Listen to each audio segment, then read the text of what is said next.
Olá, sejam bem-vindos à aula 10 da CNV-UX. Estamos falando aqui a respeito de arquétipos e eu trouxe para você, na aula 9, um pouco sobre Carl Gustav Jung, a psicologia analítica, também conhecida como a psicologia da profundidade. Então, dentro desse trabalho, eu vou falar um pouco mais, aprofundar um pouco mais acerca dos arquétipos, tá? Então, nós já sabemos que arquétipos são figuras simbólicas, né? Imagens, como eu trouxe aqui o mundo das ideias de Platão, e que podem ser aplicados a conteúdos inconscientes, tá? Então, os ensinamentos tribais, né? Tribais primitivos, eles tratam de arquétipos de um modo bastante peculiar. Eles são mais do que conteúdos inconscientes para os primitivos tribais.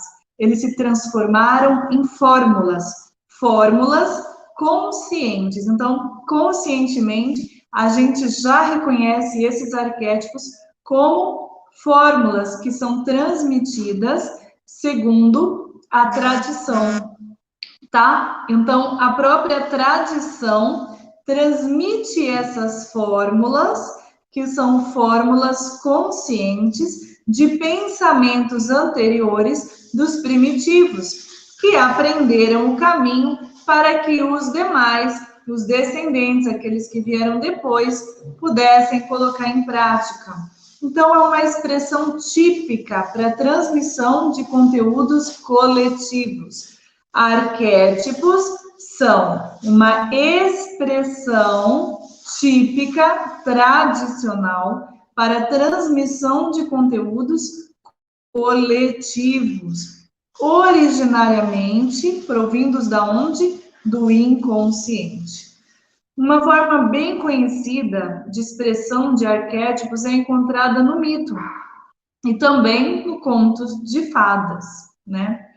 E se trata de formas cunhadas de um modo específico e transmitidas através de longos períodos de tempo. Então, esse conceito arquétipos, né, se aplica indiretamente na representação coletiva, na medida em que eles representam aqueles conteúdos psíquicos, ok, que não foram submetidos a qualquer elaboração consciente. Não houve uma elaboração, uma racionalização. Então, eles representam um dado anímico e imediato, ou seja, um dado da alma, anímico da alma. Então, o arquétipo, ele difere de uma fórmula historicamente elaborada, tá? Então, em níveis mais altos de ensinamentos secretos ao longo da história, os arquétipos, eles apareceram sob uma forma que revela a influência de uma elaboração consciente que julgou, que avaliou. Então, essa manifestação imediata, né, como a gente encontra em sonhos, encontra em visões, é muito mais individual, incompreensível e até ingênua do que nos mitos, por exemplo, porque os mitos já têm um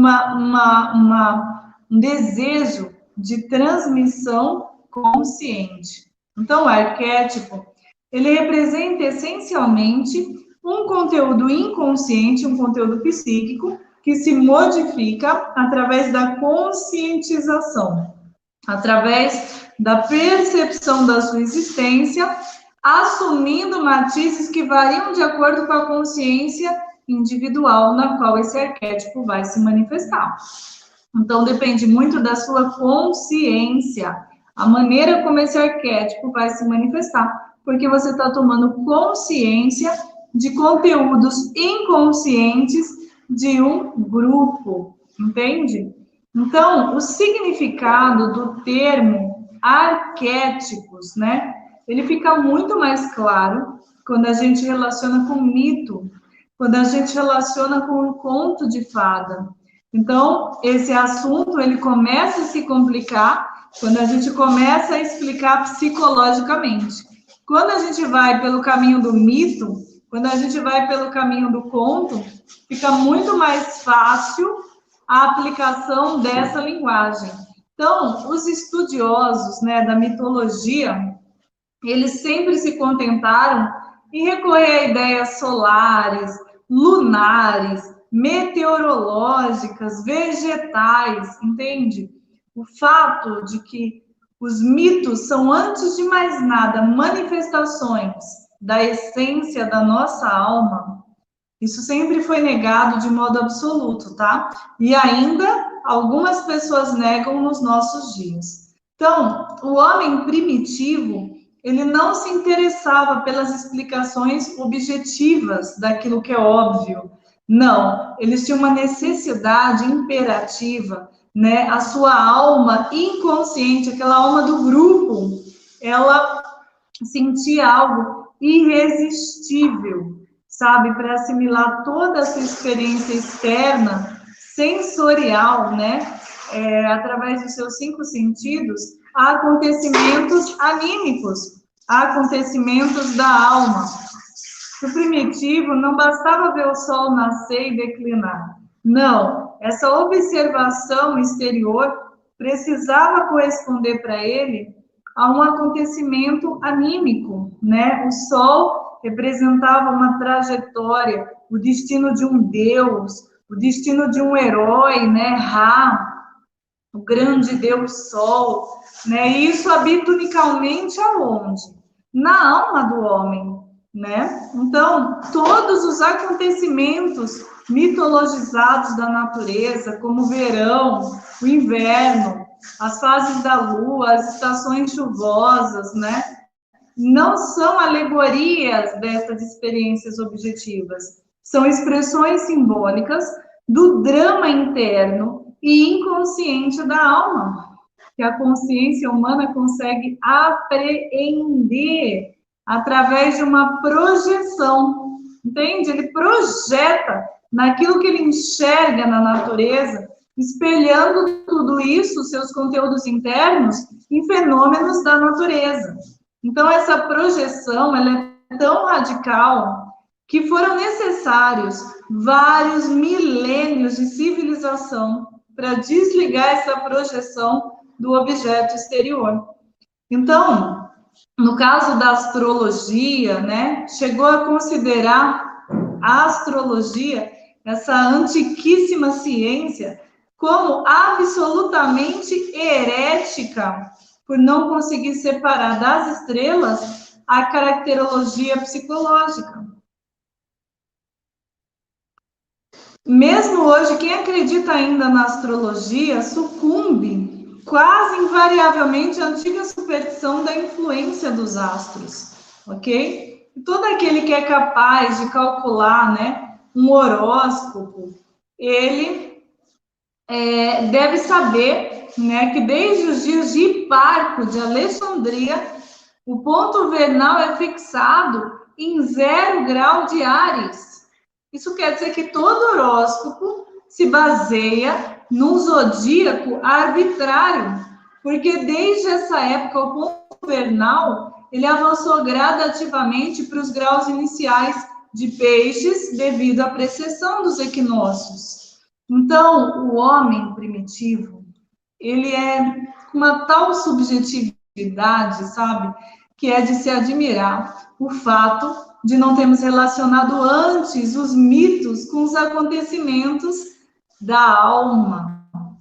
O seu conhecimento da natureza é essencialmente a linguagem, as vestes externas do processo inconsciente. Então, mais precisamente, né, pelo fato desse processo da alma, né, esse processo inconsciente, que o homem pensou em tudo, mas ele não pensou nele mesmo. Ele pensou em deuses, ele pensou em heróis, mas ele não pensou nele mesmo, ele não pensou na alma para explicar o mito. Ele simplesmente ignorava que a alma contém todas as imagens das quais surgiram os mitos, porque você só pode falar daquilo que você tem referência. Você só fala daquilo que existe dentro de você. Porque se não existe dentro de você, você não consegue enxergar no exterior. Então, todas essas histórias, todos esses contos, todos esses mitos estavam demonstrando o que havia dentro daqueles que contavam. Você entende? Então, é da alma que surgiram essas imagens, né? O nosso inconsciente, ele é um sujeito atuante, né? E o drama do homem primitivo, ele encontra analogicamente em todos os fenômenos grandes e pequenos da natureza, né? Você vai ver Sene dizendo: as estrelas do teu próprio destino jazem em teu peito. Eu termino a nossa aula aqui e aguardo vocês na próxima aula. Um grande abraço.